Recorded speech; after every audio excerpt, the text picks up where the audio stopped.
Hey folks, welcome to another episode of the Creative Leadership Podcast brought to you by Blue Sky Republic. My name is Arne van Oostrom and I'm okay. How are you? You good? Where are you? Are you in your office? Are you in your car? Are you okay? I'm working from home a lot still. I've done some sessions, some training programs in person, which is awesome. I really miss being part of a group of people, being in the same room.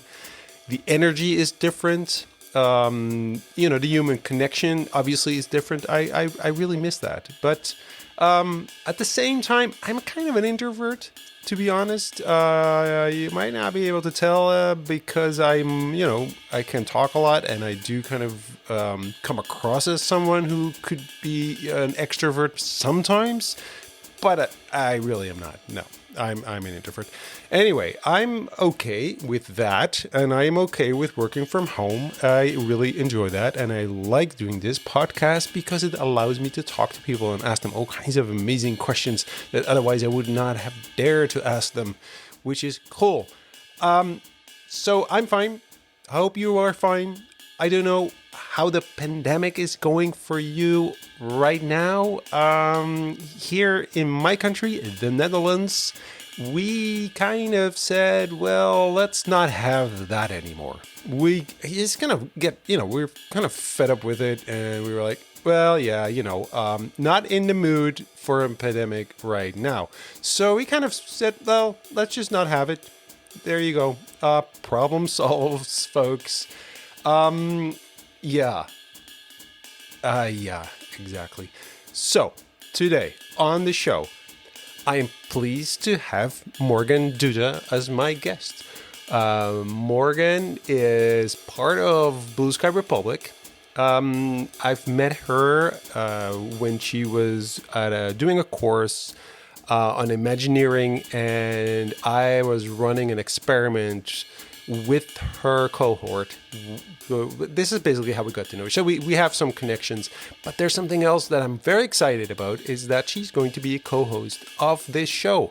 And it really excites me because I think this podcast needs an extra voice. And she's going to be that voice, and she has a great voice. So enjoy my conversation with Morgan. There you go. Recently, a friend described me as an artist, and I was really surprised. I was like, I'm not an artist. I don't have a special medium that I use, like photography or sculpture.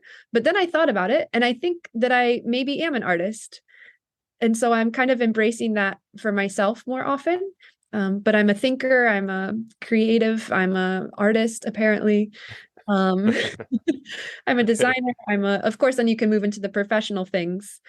And I've always, yeah, I think I wear a lot of different hats, but I also have always been a bit like this and still trying to figure out how it all works together. That's interesting. So I like, so yeah, I'm curious about the artist part because it resonates with me. Why? So why would that friend say you're an artist? That's a good question. Also, I think so. My friend is very observant and also good at reading people. And so I think was able to perceive something in me that I wasn't yet able to. But then I think when I started diving into the differences between artists and designers, as one does when they're thinking, does this label pertain to myself? I really started to notice that artists also tend to draw a lot from personal experience, as well as like the emotional side of things as well. And then also this concept of incorporating everything. So even their trip to the grocery store may influence their art somehow. And that's also then everything in my life, everything is connected to everything else. Mm-hmm. And but designers do that, don't they? This is true. This is true. Yeah. So what's the difference between an artist and a designer? There's scientific articles that break this down, which is boring to discuss. Yes. Okay, yeah. Can you read one out loud? That would be I nice. can send you No, one. no, yeah, no, please don't. No, no, yes. But No, but one of but the seriously, what's but the one of the difference? things is that designers are problem solvers and that artists are problem creators. I like that one. That's nice. And Yeah. I think this is I think I'm both then an artist and a designer. All right. So you create problems and then you solve them. Solve them. That's a good business model. I That's think great. it's very Yeah. it's very sustainable. Yeah. Well, I mean, designers in a way, they create problems because they might. I mean, if we talk about designers in the broadest sense, for Mhm. you basically if you're a good designer, you have to also often, at least in my experience, you go into the place where it hurts because Big you have time. to Yeah. because you go like this is the problem that needs solving. I think when I started, so I worked at a design agency with designers, and I was creative director, and we would kind of design stuff which was very superficial in a way. Mhm. But I moved into design thinking because I felt that I could be more of use when I would be part of the discovering of the problem. Right. Yeah. So basically, so that, before you solve the problem, you want to solve the right problem. So not just create, Absolutely. maybe it's not causing the problem, but anyway, but you servicing the problem. You are kind of saying, hey, this is where it hurts because Mhm. of, and that's not a typical the skill for designers, but it's a skill for people who are kind of inclined to be creatives or connectors or people with a different way of thinking, outsiders maybe even, and artists. It's interesting. I think there's a similarity there. I'm not sure if it makes any sense to say what's the difference. I think there's a skill there for creative people that Yes. is there, and it's there, and you, if you use sort of, you go through if you're an artist, you maybe take a different path in sort of showing that or Mhm. making that manifest. That's different than when you're a designer, because for a designer you work for other people, right? Yes. Correct. Yeah. You And go like, yeah. I think there's a large overlap. And I especially think that good artists also have a lot of designer skill sets and that good designers also have a lot of artistic skill sets. So I think there's a really large overlap Yeah, yeah, as well. but it's interesting. That's why. So it's. I mean, we shouldn't kind of talk too much about this. I think, but I could talk about this forever because to me, that is sort of where also me personally is where I'm always struggling because I think I'm an artist. I want to be. I Mhm. always say when I grow up, I'm going to be an artist. Yeah. I come from a Yeah. family of artists. I think I should be an artist. You are an artist. You should say it. I am an artist. Yeah, I do to myself in the Say it out mirror. loud. Say it out You loud. are. I am. I am an artist. Yes, Yes, brilliance.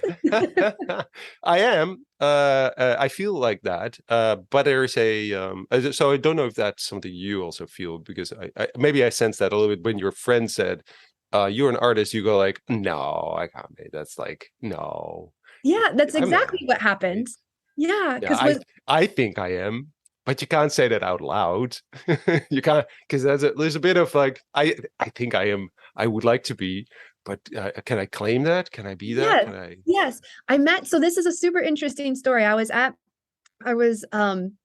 I was at a photography gallery opening, like really high end in Amsterdam,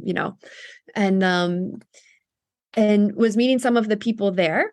And a friend of mine works at the gallery, so I was just there to hang out with her, right? Not to buy the paintings that cost, or the photographs that cost more than my more than my salary. But was talking to somebody, and he had a camera, so I asked him. I said, "Oh, are you a photographer?" Or and he goes, "No, and this guy was in his mid-60s. He goes, "No, I decided I enjoy photography, so I should start carrying my camera around more so that I'm always ready whenever a moment presents itself." And then we get to chatting, and he shows me some of his work. And this man had incredible work. He had been an illustrator, an ad director, had done a lot of really incredible professional products. I said, "Ah, so you're an artist?" He said, "No, no, no, no. I'm just an illustrator who enjoys photography." I said, "But no, you're an artist." And the photographs he was showing me could have been magazine quality. really impressive. I said, but no, you're an artist. And he also had the same self struggle. Yeah. Yeah. And this was like a very, successful man in his 60s, and also Yeah. struggled with this idea of calling himself an artist, which Yeah, is, because it's such a special thing to call yourself an artist, as if it's you have to earn art. If the art world calls you an artist, then you might be an artist, which is nonsense, obviously. yeah, I think my kids are artists, especially yeah, when before they're teenagers, and then they go like, no, I can't be an artist, which also is kind of somewhat connected to it, that being an artist. But so maybe you could say an artist is someone who works purely for kind of sort of him or herself. Like it's my inner life, and it's a comment on sort of what's happening in the wider world, or it's something inside of me, but it's introspective, and it's not meant for other people. It's just for me. And then other people say, wow, that's so awesome. But it's not commercial in the sense that they would. But then there's Andy Warhol, for instance, and you're like, is he a designer or is he an artist? I don't really know. I think very clever. Yeah. we can have a debate about that, right? And it's in the perception of other people, I think this is where it happens, where you go like, that's art and that's design, and that is whatever. So I say, if you feel that you're an artist, you're an artist. But it does give you sort of a lens to look at what you do in a different way. So I don't say this out loud very often, and now it's also recorded, because I feel that it's almost like you're saying that you are so great and it's so much better than other people because you are an artist. I don't just create a business. No, I am an artist. So it kind of sounds a bit like that. Like, who do you think you are? Yeah. Like, no, it's art. It's like, and because maybe we need like a tag, like a tagline, like an artist asterisk, absolutely dreadful, just doing for the hell of it, artist. Yeah, but I mean, artists are people who struggle, and I do paint a lot, by the way. I come from a female family artist. My mother, my grandfather was quite a famous artist in the Netherlands. I paint a lot. I do a lot of photography. The worst thing for me is painting, because it's horrible, because it's such a psychological weird thing to do. I become this zombie if I do so, because it's painful. I know a lot of artists not everyone, but most artists find it very painful as a process, because you're so vulnerable, and it's so and you do something, and even your inner critic has to kind of, you have to shut it down. It takes a long time, and then the other people come and say, is it like upside down like this, or and they go like, I don't want to show this to people.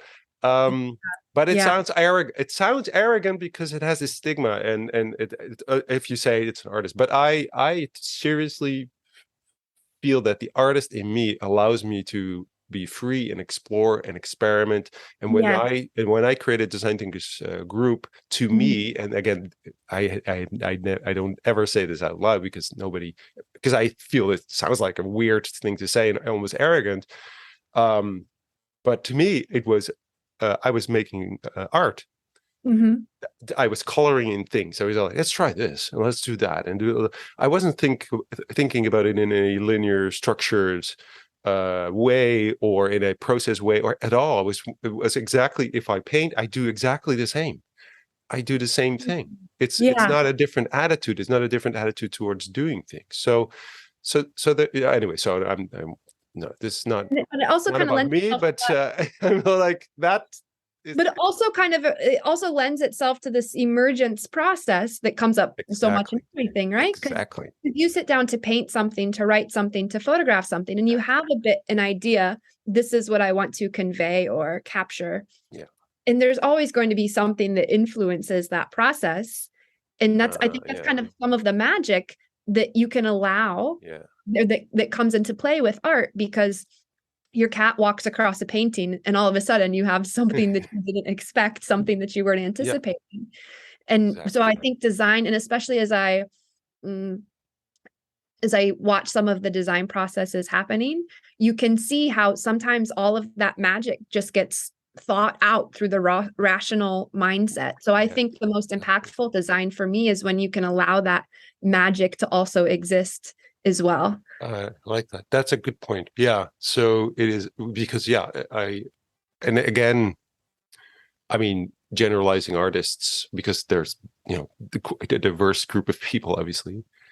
Yeah. But having sort of this, yeah, but seeing things emerge Mhm. while working on something, while trying things and exploring new ways of doing things or new ways of expressing yourself.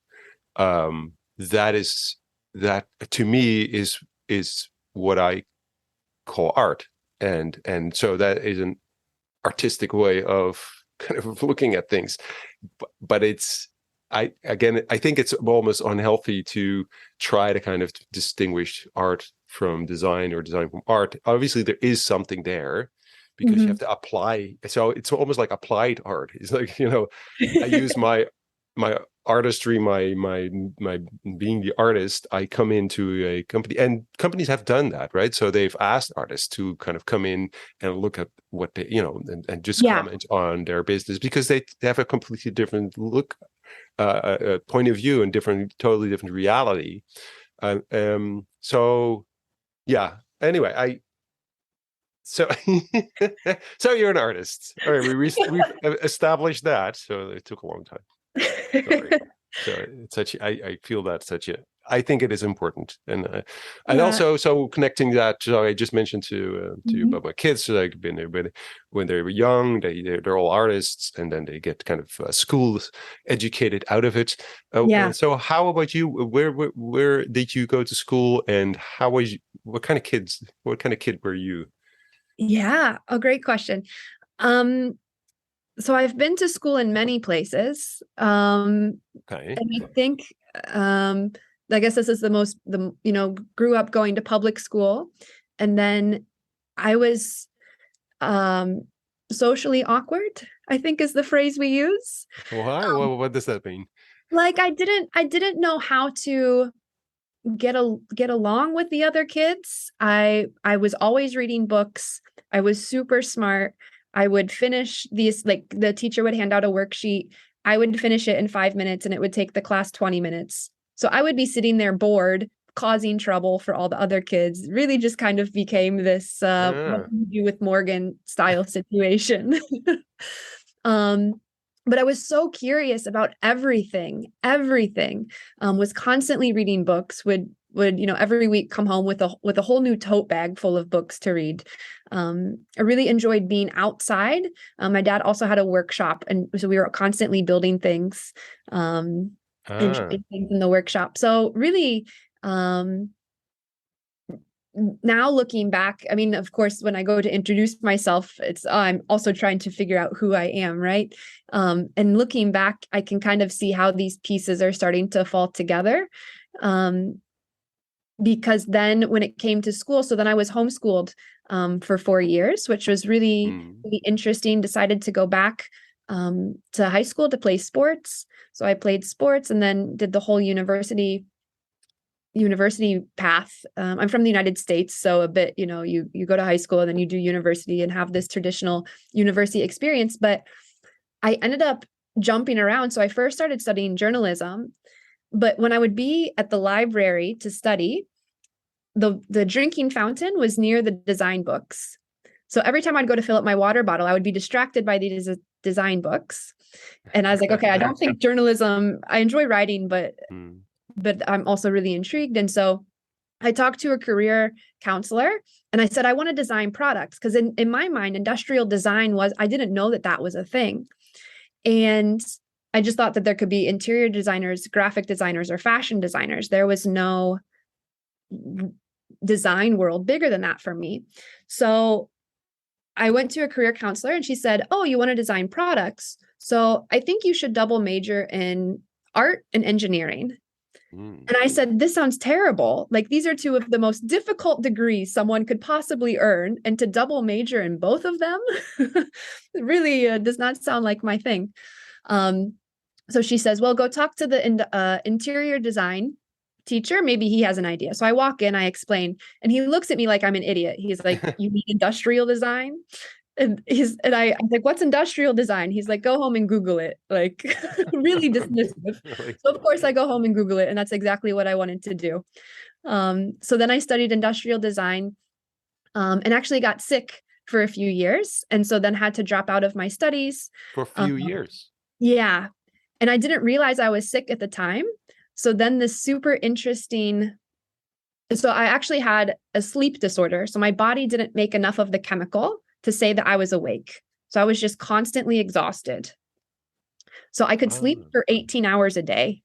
Right. Yeah. And so but your body didn't recognize that. It was kind of like a gradual descent into this exhaustion. And I just thought everyone was this exhausted, and somehow I wasn't able to cope. And so then you try to push yourself, and, and then of course you start failing all your classes because you're sleeping through all your classes. Yeah. Naturally. So then it finally got to the point where realized something bigger was going on, took some time off to deal with that. Then at that point was feeling kind of like the social pressure that maybe design isn't the thing for me, and maybe I should do engineering. So then I studied engineering and was just still also unhappy. So it took me 10 years to get my bachelor degree in the end. And for somebody who was so praised as smart and quick growing up their whole life, that was really a personal journey to really figure out, like, what is this? Why am I not able to do a bachelor's degree? And I finally, it was during one of my when I was studying engineering, I had a humanities class. So talking about human history and civilizations. And this guy had traveled all over the world. And I mentioned to him that I had found a school in Europe that offered what I was really interested in, which was a program called Industrial Design Engineering. And it combined a bit the art side and the engineering side and really brought them together nicely. And he looks at me and he says, if you can leave the United States, leave now. What? And this was in 2014. So he was really wise. And so I said, okay. So I went to visit the school. And it still took a few years before I was able, with the housing situation here in the Netherlands, and of course, finding the momentum to leave one country and move to another is a big step. So then I finally ended up moving here in 2016 to study industrial design engineering, and was able to graduate on time, which was a huge personal success, right? After so many years of not really being able to stick with it and accomplish what I thought I wanted to accomplish. And did you find out why it wasn't working? What was the reason for your struggle? Yeah. So, I mean, it's still in the process. I'm not, but I think I have ADHD, which I'm still in the process of getting diagnosed, but I think my brain is just different somehow. And of course, I think my brain is different. So yeah, that's interesting. You had a sleeping disorder, but you also had ADHD, which is that's so whoa. Yeah. And so there's a lot of things, and which also comes back to the self-discovery with ADHD. Yeah. And so an ADHD can present itself in so many different ways, especially in females. How is it presenting? When you say you think you have it, but I'm assuming you haven't had any diagnosis saying. So I'm in the process right now, and it takes quite some time. Okay. I have no clue how that works, by the way. How you get that label. Please tell me. That's a whole podcast in itself. But for me, I think it presents in the fact that I'm interested in everything. Like, we can be talking about truly any topic, and there's going to be something there that I want to know more about. That doesn't sound like a bad thing. No, but then also sustaining that level of interest is very difficult for me. Right. Oh, okay. So you mean it's not just like, because I'm interested in many things, Of but course, you yes. actually, but you mean you go like, oh, I really want to know everything about that. You mean you, or you Yeah. put the energy you put into stuff is sort of that kind of takes a lot. Yeah, I really get Uh, deeply focused, but then I also mm, lose focus quickly. So I constantly have mm, like 7 to 10 different projects going on. mm, Maybe one of them will get finished. I think you can also see it then in my career, in my study choices. Like I mm-hmm. started in journalism and then I did the design and then I was engineering and then I was, a bit all over the place. And so I Okay. think and and I think then it's more just getting to know, okay, what is it that makes my brain, because my brain is going to be different than anybody else's brain, even if we share Mm-hmm. the same label. Mm-hmm. And so then what is it about my brain that really makes it tick and makes it come alive? And then Mm-hmm. how can I also sustain this and use it in a productive, Mm-hmm. maybe not sustain, but how can I use this to its, full potential, right? Because having that interest in everything is a really beautiful thing. Yeah. I'm really, really good at connecting the dots between things that seem completely unrelated, which is a nice. Okay, but where does the problem start? Um, Where, I mean, assuming that because I feel that you experience it as also as a problem or a burden or something, because you want to like, I think I have something. My brain is different. So to me, yeah, it all sounds like, yeah, that sounds great. nice. What's Yeah. what's So what's wrong, Morgan? yeah, so I think that's a good question. I think for me, I started having a lot of anxiety Okay, and I didn't necessarily realize it was anxiety. So with the sleep disorder, I thought everyone was this exhausted sure, and I just wasn't able to keep up, which of course put of some course, anxiety. yeah. And now being in a professional environment Mm-hmm. where they're saying, no, this is how much time it should take you to prepare a class or to do this. And I'm just not able to find that momentum and that rhythm. And I Mm-hmm. think these are the small, you I laugh, you can understand. no, no, it's not about me, but I'm like, I think I should see a doctor. So I'm like, what are you talking about? This is all normal. Like, this is my life. What are you talking? Why you're telling me I'm weird? That's sort of that goes in my no, no. There's something wrong with this. Why? This is my life. It's been like this always. Like why? That's like no, but I hear what you're saying. Anxiety is different though. I don't. That is so where. So yeah, And and so I think, and the two can coexist. And so then I yeah. found out that the two, like, especially if you're trying to, if your brain works in one way and you're trying to make your brain Mm, work in another way, mm, of course, that's going to create the scenario for more anxiety to come in rather than just being, hey, no, I sure. need more time for this task, or, oh, no, I do better operating in a different way. How does anxiety? So now you recognized it as anxiety, but how did that manifest itself? How do you what happens to you when that happens? When I'm having anxiety, Yeah.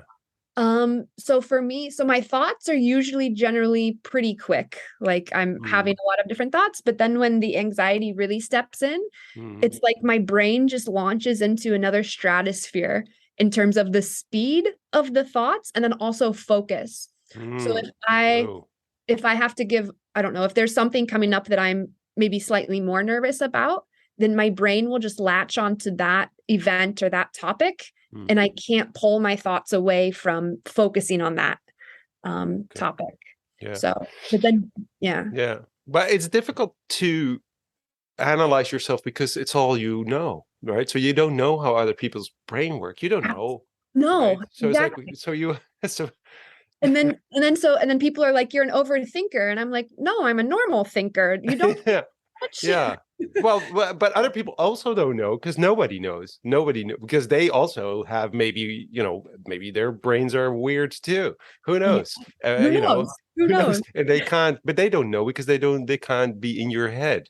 Exactly. Which Exactly. was, yeah. So, but you started to kind of understand a little bit more about this. And Mhm. so you think you have ADHD.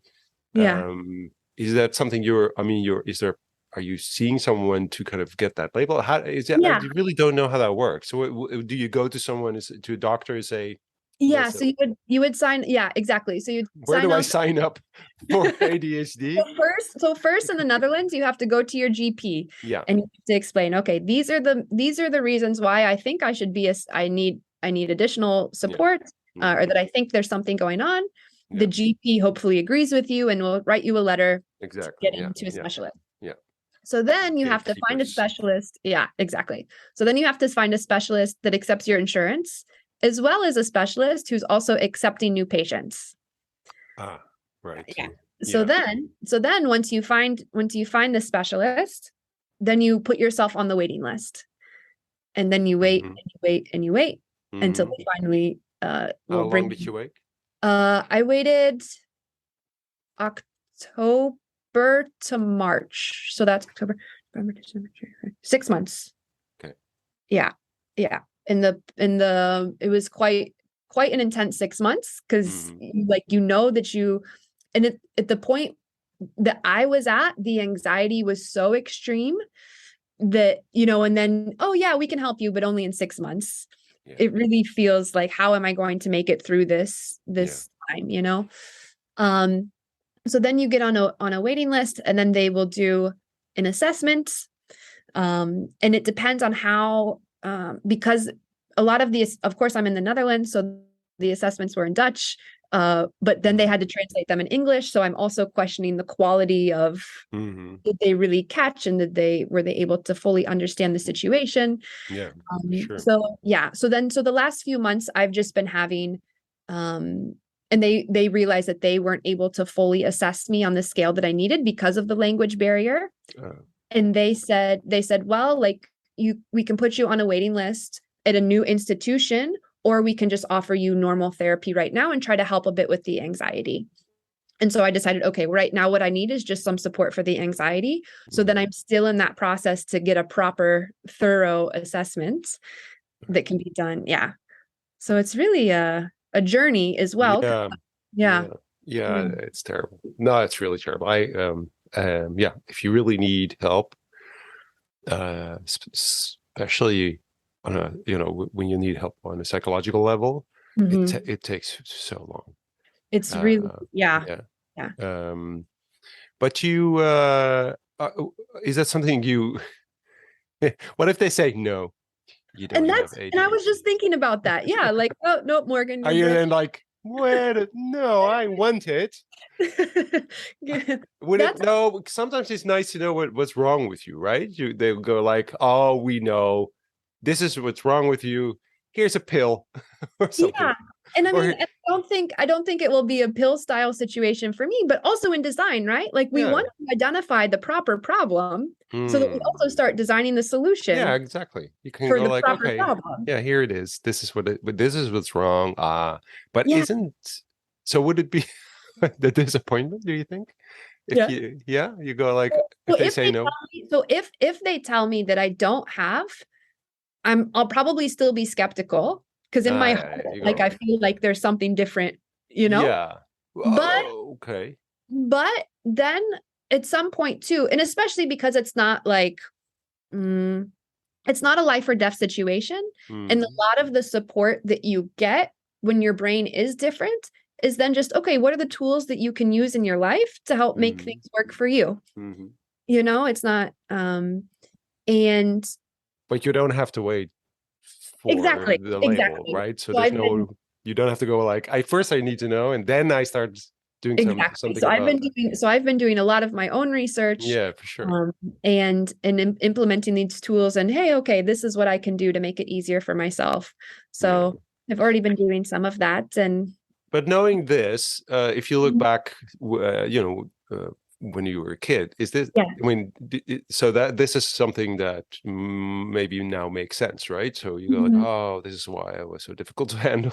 The, what do we do with Morgan situations? Yeah, yeah. Right? So is that? Do you look at sort of when you were a kid? Do you look at that differently now when you look in hindsight?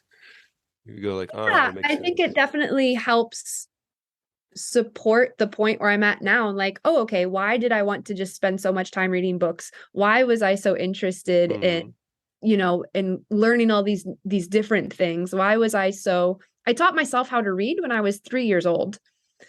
Like that's not How do you normal do that? 3-year-old. No, that's not normal. No, that's kind of, oh, wow, really? How do you do that when you're 3? So we had these cassette tapes way long, many, many years ago. We had these cassette tapes that would play songs, and then you would have a song book, and there would be the words. So you Yeah. could listen to the song and see the words on the page. And Wow. when it was time to Really? turn the page, there was like a special sound to turn the page.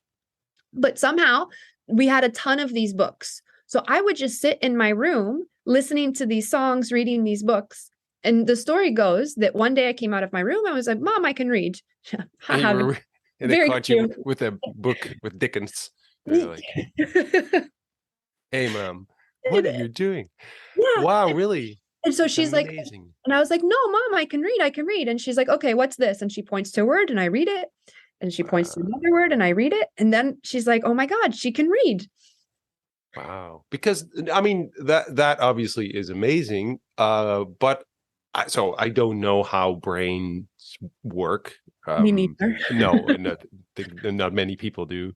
But as far as I know, is that when you're a 3-year-old, your brain also, you don't. So, for instance, kids will kind of, and my son, he just stopped doing it. He's 10. He just stopped doing kind of flipping letters. So, doing them upside down. So, because you don't see things the way, it's really, would be so fascinating to see through the eyes of a 3-year-old because the world looks different. So, recognizing the shapes and translating that shape into meaning is like, that needs to develop. You don't have that brain yet. As far as I know, a 3-year-old makes don't sense. have it. That makes sense. And I think, and especially, and because now I can make the connections really fast. We can be talking in a business meeting, and I can instantly be making connections about a movie I saw that weekend and how the business meeting has parallels. But I think for me, that pattern recognition and observation has always been quite strong. Yeah. And so maybe that's also what I'm doing. I don't necessarily know the meaning behind the word, but if you point to a word, I can tell you that it says cat. Yeah. Or something, just like repeat so, kind of. Yeah, right. Wow, that's amazing. So, okay, so wow, it would be nice to look into your head, man. Because like, because like what is going on in there? What is going on? Oh my God. Yeah. So, but your parents, so did they, what? So they, I don't know what the question should be, but like, what about your parents? Yeah. So I mean, like, I think they just thought I was super smart, which, of course, which I was. Yeah. But then we also then, because I have 2 brothers as well. So then also dealing with, and all 3 of us are very different in our own ways. So then trying to manage all 3 of us, then also became a bit of and it was like, no, okay, Morgan's smart. She, there was the question, what do we do with Morgan? But it's not like I was setting papers on fire underneath my desk. I wasn't causing chaos. So I think it was more like, okay, Morgan can be self-sufficient. She she's smart. She'll be okay. But, and then they had to deal with other things. And so I think, especially as females, there's a lot of pressure on to do the right thing, to say the right thing, to act in a certain way. And so that's also a parallel that they're finding then with females that are neurodivergent, who have special brains, that it's almost harder to recognize that in them because they're so conditioned to fit this pattern or to fit this expectation of what is expected from them. And so then breaking out of that and saying, okay, what is really me? And what is just me because I've been programmed to act in this way. Right. Yeah. So that's been a fun. Yeah. And I think everybody has this, female or not, everybody has this pressure to act, conform. Yeah, for sure. Well, yeah. And that's not not conscious. You don't, often you don't know that's happening, right? So I think there's a time in your life where you go like, wait a minute. So to me, I always feel that somewhere in your 30s, like, who am I, and what is my and what is sort of my how was I conditioned, but also I also felt like I recognized all of a sudden that there are things that I would do or say or think that were my kind of my parents, my father. I I was like, open my mouth and my mother comes out, and I'm like, what is this? exactly. No, right? So you go like, Yeah, oh, but that's my mother or that's my father, and it's like, yeah, oh, but who am I? yeah. I think that's I think it's part of being sort of. I always feel that somewhere in your 30s because that's where you kind of get a better sense of self, or at least you Mhm. can also reflect on yourself. You can look at yourself from a Yes, distance. You go like, huh. Before that time, you're just whatever. You just go about your business. You don't really exactly. think about these things, and then you're in your 30s and you go like, wait a minute. You know, but who am I in all of this? What am Exactly. I? What's Exactly. the purpose of life? Kind of a thing, right? Because you go like, yeah, it has to do with yeah. Usually, you should be on track. Your career should be kind of you made your choices. Yeah. You're married if all is well. You have something. All these standard like these Title. Yeah. cliches. Yeah, you should kind of that should be the. And then usually life doesn't happen that way because it's a mess. And you're Definitely. like, Yeah. right? And you feel you have to you might be able to make one big decision in life for work, for instance. If you're in your 30s, Mhm. you go like, I can't make another. Now I could still choose something. I Yeah. could still choose. So I will never be a whatever professional soccer player or something, but I could make a big decision career wise, but that will be my last one. I think there's sort of like There's it's almost definitely this narrowing pressure that, right. yeah. Yeah. Isn't And it? it's funny because so I'm about to be 32, but then on my 31st birthday was when I was in Paris, this beautiful weekend in Paris, and I had a panic attack on the street corner. And you really feel this like narrowing. And so Yeah. then your assessment of the 30s, right, Yeah. is right on I'm right on time. Yeah, I did so I've done theater and comedy, and Mhm. we did when I was in my 30s. We did a whole play about the 30-ish crisis, sort of Okay. it's sort of this moment in life where you go like, huh. So because it's narrowing, because their options are not like one of the things was I will never play for the national team football team anymore. That's kind of like that's not going to happen, is it? No. So there's a lot of these things like I won't be that. I can't. I will never be a surgeon. I won't be. I won't be flying airplanes Yeah. professionally. I won't be. So there's a whole list of things that like I couldn't do. But when you grow up with this idea, you have to choose what you want to be. And what are Mhm. you going to be? Right? And what are you going to be when you grow up? And then you're growing up, and you're like, I think I'm growing up. Damn it. Your 20s are like on Yeah. What like am I? what am I? Did I make it? What I wanted to be something. Am I that now? Is that it? This is it? Or should I like, oh, damn it, I should and if you're not, you go and that well, I think in your case and my case as well, but in your case, you might go like, there's so many options. Yeah. Are they still there? So how do you experience that being 30 and you're Mhm, and mhm. how is that for you? Yeah. And for me, I'm still, and I think maybe this is also why I'm drawn to the artist title, because artists are constantly reinventing Mm, themselves, and an artist today is going to look different. So that same artist is going to be completely different artist yeah, in 10 years, in all as 5 years, well. Yeah, if for all's sure. well. Yeah. Yeah, for sure. Well, yeah, it's freedom. Yeah. Yeah. And so, but for me, I'm also still really questioning how I'm operating professionally. And it's to me, it's less about the title and more about, okay, what are my values and what are the projects that bring me energy and bring me joy? And how can I just kind of follow those and see where they lead? So it's a bit so there was one point where I was telling people what I was doing, but then there was also this internal disappointment. And that was kind of Really? How yeah, come? What do you mean?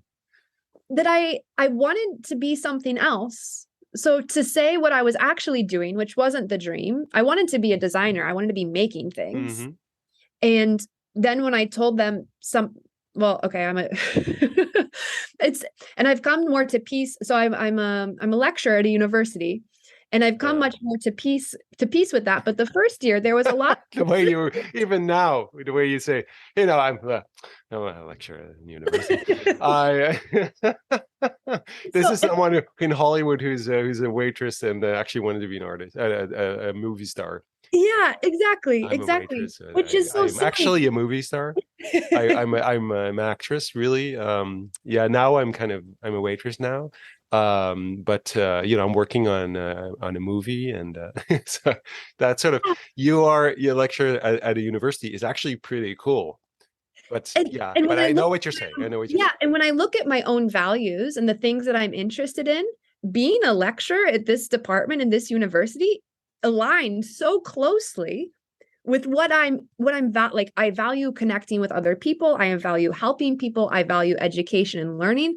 I value trying new things and creating a safe space to fail. So being a lecturer aligns perfectly, like really, truly. But then the actual title of itself. So there was a really big like cognitive dissonance there for me.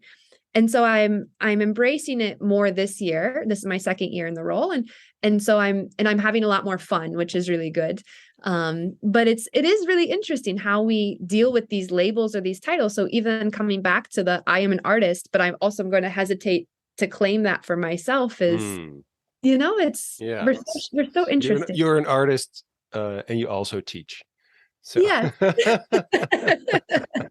But it's temporarily just Who knows? because maybe I teach for the rest of my life, and I don't know what's going to happen. But it's interesting. No, but it's really cool that you said that, because I think a lot of people feel that way. So there's a disconnect between sort of who you think you are and what you want to be, sort of what you just call the dream, and what you're actually doing, although it ticks all the boxes in a way, but it doesn't really all ticks all the boxes, because there's something about being sort of that artist and the freedom of it, and so, but I mean, there's no reason why you can't be both. I mean, there's no reason why you can't be both. You are both, really. It's just that when people ask you, what do, you feel you have to kind of say what your job is, and that's the official thing that you're doing. That's your job. Your job is, and then the rest of the thing, the life, whatever you are, doesn't matter.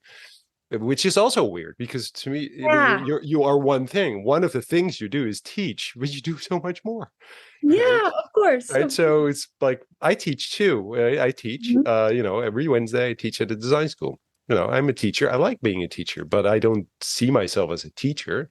That's the first thing I say to the students. Like, I'm not a teacher. Okay. So just clarify. Yeah, right. Okay. It's in the small print when you signed up. It's like, he's not a teacher. I'm not a teacher. I like teaching, and I like to make impact on people's lives, and which and if I see that, if I give people something of, even can be really small, like a new insight or something new, that's really cool. And teaching is just one way of doing it, but there's so many other ways of doing that. So, and I just had the realization that maybe it's not the teaching that's the problem. Maybe it's the having to assign myself one label. Yeah, exactly. Even if I was doing whatever it is that my dream is, which I'm still figuring out. I don't know what my dream is. But even if I had that dream title, maybe I would still feel limited by, because we're all so much more than just. Of course, yeah. But that's conditioning. That's society saying, "Oh, you're a teacher," and you're like, yeah. Maybe sometimes. Yeah. I think a lot of people have that issue. It's conditioning, and you feel, because we are conditioned in this idea that you have, you have your work and you have work-life balance. We're like, no. That's a. I mean, I'm not really big on conspiracy theories, but if there's one, that's one where you go like, we pretend that work is different than life, so we can have a crappy job and stay there, because that's work, and then you leave you leave work to go home. You leave your work at your work, and you don't take that home with you, because then you have your life, basically, which is nonsense. It doesn't happen that way. It's all life. It's all life. And there are way too many people unhappy in their job. Mhm. But so I think it's something we tell ourselves to be okay with the fact that we hate our job. So I think you're a human being and you have many things and passions, and it's also not like you have to kind of be professionally sort of, you don't have to do something and be paid for it in order to be that, right? Again, if Mhm. you're an artist but nobody's buying your work, does that mean you're not an artist?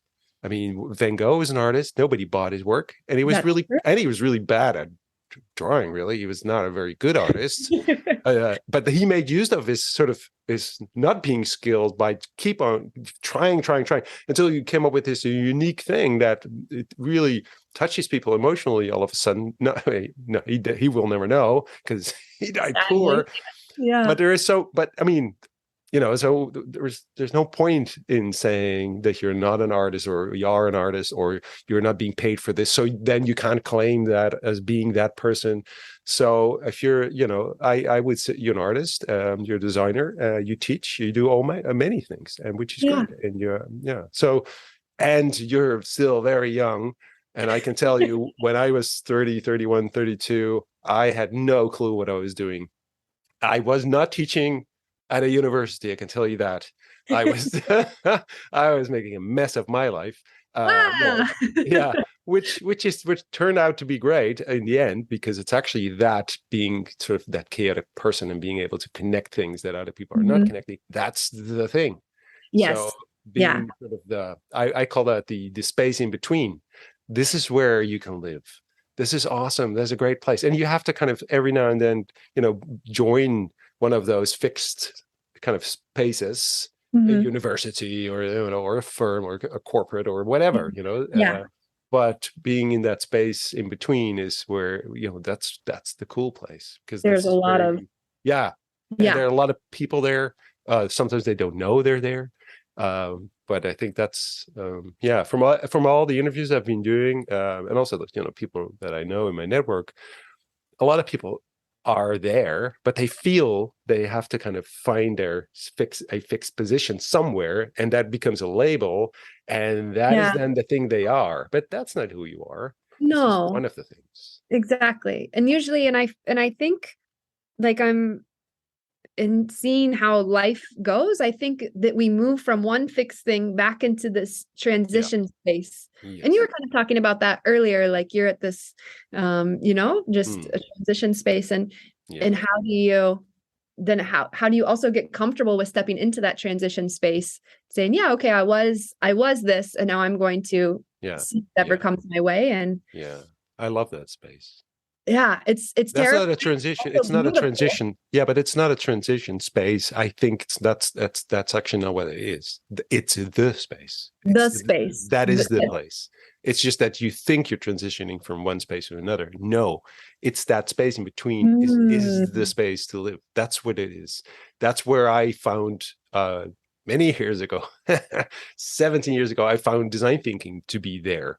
It's not Okay. there anymore. Now it's a fixed space. So I Mm. struggle with it now, because now, like, this is not my space anymore, because it Mm. used to be this space in between where you are not an expertise, you're not a fixed bubble, you are floating, and you can tap into many things, like, hey, here's qualitative research, what's that all about? And people would say, you're not a researcher. I say, no, I'm really curious about this. And then I move on and went to designers. You're not a designer. You're not a graphic designer. I go, no, I'm not. I'm really curious about this thing. You're not a Mm. business consultant. No, I'm not. I'm really curious about this thing. You don't know nothing about whatever lean or agile. That is true, Mhm. but I'm really curious about this thing, and Yeah. et cetera, et cetera. You're not an engineer. No, I know, but I'm really curious about this.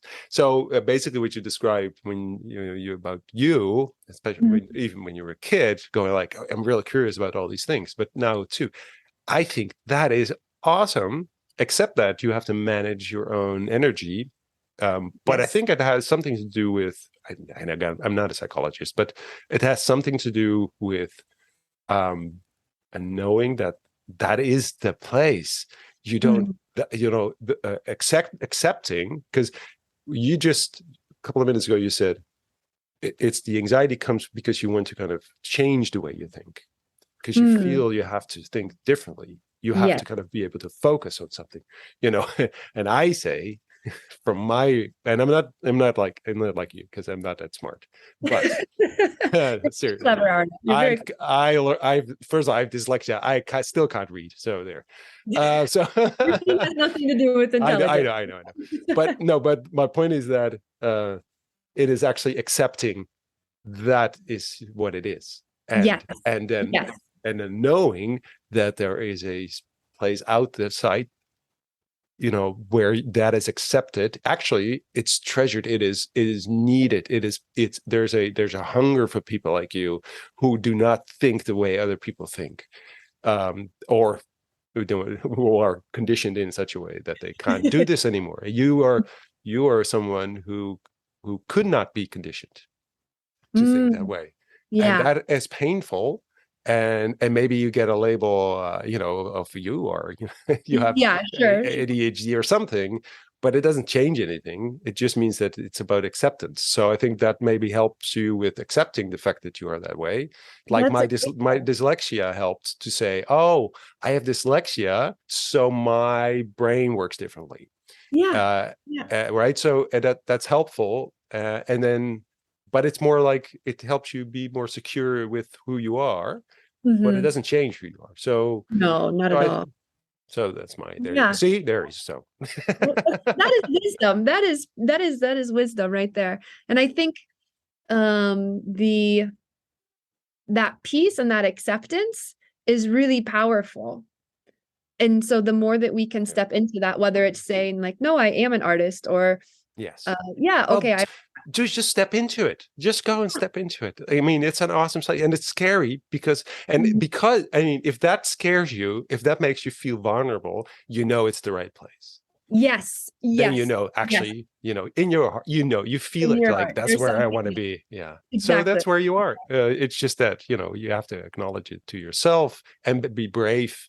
And I think, and don't we haven't talked about that explicitly, and because it is sort of a creative leadership Mhm. podcast, but that is what I believe is creative leadership to yourself, Mm, to yourself, but also for others, because I think your creative leadership means that you're stretching sort of the boundaries of what you think is possible. You're stepping into things that you think is not possible, or is not allowed, or you're not. So you kind of creating more options for yourself yeah, and for others. yeah, You go like, yeah. huh? And that is what I think is leadership and creative leadership, meaning that you go step into it. Have Mhm. guts, have have the courage to do so. And what can possibly go wrong? And I found that because you mentioned that to the students you tell them, hey, listen, I'm not a teacher, Yeah, which is also a level of vulnerability. Like you're being yeah, honest and transparent about that with them. And I think that every time I've taken that step of vulnerability and courage, it's always been a bit nerve-wracking, right? And how are yeah, they going to receive it? But I've never had it's always led to a positive outcome, whether it's me feeling more secure and grateful that I was vulnerable, or whether it also creates that space for somebody else to be more vulnerable. And people exactly. continually, and I mean, even just having this conversation with you, I didn't know where this conversation was going to go, but it's been such a beautiful surprise and delight. And then also then by giving people the space to be themselves, that really brings them a lot of richness that I maybe wouldn't have even seen for myself, that by opening Yeah, that up, yeah, allows that to exist. yeah, yeah, exactly. And I think that's, yeah, and I think that is what I hesitate with creative, but leadership in general should Mhm. kind of Sure. uh, Yeah. make happen. They should create that safe space, and so vulnerability is necessary. Being authentic, obviously, it's a bit of a Mhm. cliche, but still. Um, but being vulnerable, truly showing how that you're, and I know if I tell my students, like, I'm not a teacher, I want them, because I'm going to share stories from my experience where Mhm. I went wrong, because I want to show that I don't want to be some kind of professor that they look up to. I just want to be someone who is just like everyone else, but just went through some more experience on a specific topic, and not even, I mean, they also have experiences themselves. All these students, they made mistakes. They they went through life. They know stuff. So Yeah. I want to be equal to them, and I want to be able to share, my question marks and my doubts and my insecurities with them, because that is what they should learn, not so much how to do whatever journey mapping or I don't know, really. Sure. It's interesting for sure. It's a nice tool, but the attitude that belongs to being a creative person, a human being, and being able to connect the dots, basically, Yeah. needs vulnerability and experimentation and listening and empathy and the whole thing. And so it's attitude. So I teach attitude and mindset. I don't, and by teaching people tools and stuff and process but that's really not the point of what I teach. So I think that is also for me the most interesting space to be in as a human being. Yes. Right? Yeah. So it's not just because I think it's great to teach them stuff like that, but it's also for me. I like being vulnerable. I like stepping into that. And sometimes people, I work for big corporates. Sure. Where it's not, for students, I can go all the way, like, because they have no agenda. But if I work for big corporates, they are not used to that. No. And that's even more fun, because then they'll go like, what is he doing? Like, did he really say that? Because the first thing I say, because I'm a school dropout, it's usually the first thing I say. By the way, I never finished any school. Hello. And they are like, Harvard, Yeah. PhDs, because it's secure, suit and ties, and like, and we're gonna get a course in this new thing, and here's this guy, and he didn't finish any school. What's going on?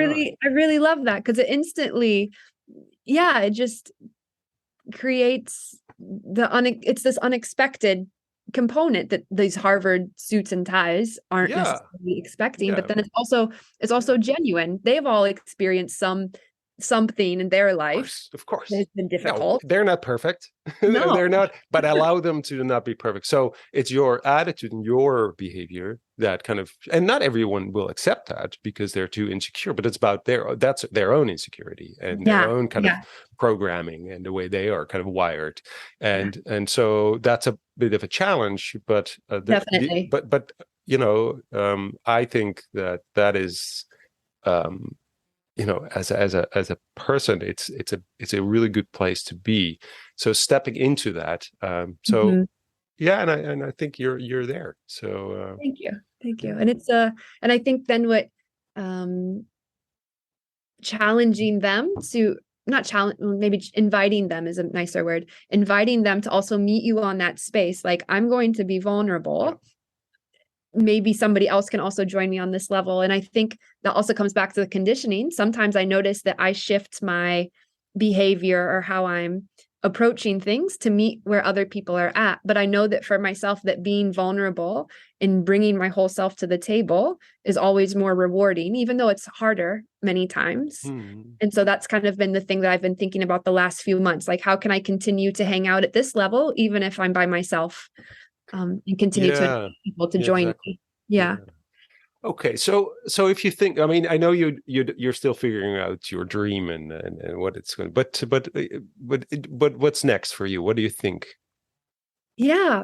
So one of the topics that I've been diving into lately is endings. And kind of, how you can design products for endings and like the offboarding experience, but then also the concept of moving out of one phase. And so some girlfriends of mine, they just moved to a new apartment. They said, there's a lot of talk about what to do before you move into your new apartment, but we didn't know how to close this last chapter well. Right. So then we were thinking about this concept of endings and That's also and so also because we just had this funeral of of the Queen. Of the Queen, yes, of course. Which was, if you talk about endings, my God, Spectacular pageantry, spectacular. I want one of those. My gosh, really. If I go, I'll put that in my will. If I go, I want like that. Can I have like that, please? Yeah. No, but also this topic of end of life actually also is a topic that's very near and dear to my heart as well. And thinking about, okay, we can live well, but we also don't talk about dying well. And so I think that there's really some magic for me in this concept of endings. Yeah. And then I'm diving into this right now with a guy who he has a course called Engineering. So I'm diving into this, then also thinking about it on a more like philosophical level. And also, how can we end? So, okay, for example, somebody's working at a corporate and they're not really happy, but how do they end that phase of their life well to then step into that space, that unknown, and how do we prepare them for that? Because normally somebody leaves a job, we say, oh, what's next? Where are you? What's the next job? And that's really interesting, because I think also we are not, especially, I think, I'm pretty sure there's differences in different cultures, but in especially cultures we are here in the West, and is that we don't really think about endings, right? So it's no, just, you very think about, hidden, out of sight. Yeah, right. You think about the start of things. Very practical level. You buy something, you don't think about. It's not in the design per se of because you just bought the thing, you want to enjoy it. You're like, what do you do when it's broken? Exactly. I just bought it. But it's so, yeah, that's really cool, because that's that I think that makes it even more. Could it make it more valuable? If there's a start and you kind of know how the ending is going to be. Yes. Yeah. It can be it's really, really interesting. So okay, that's what you're so I'm exploring this, of course, teaching, which I'm diving more into. I'm also doing some research. I'm also doing a lot of side projects. So collaborating with you guys, I was working with the studio in Antwerp about the difference between art and design. Oh, cool. Yeah. So a lot of projects. I'm also I realize I really love moving my body. So I've been doing more like active sports. So I went bouldering. I've been surfing more. So bouldering, remind. Oh yeah, that's climbing without a rope. Without a rope, yeah. Yes. Yes. So that's a good exercise in fear. And yeah, exactly. Yeah, I was like, okay, why not have a rope? What's the problem with the rope? So, okay. Yeah. Yeah, it's more exciting. All right, good. Yeah. So I'm I feel really at peace in the Netherlands, and that this will be my home, and then just exploring what comes up for me, and I think, I don't know what's next, but I'm excited for whatever it is. Yeah. Cool. Oh, well, me too. So so talking about endings, how do you end a podcast?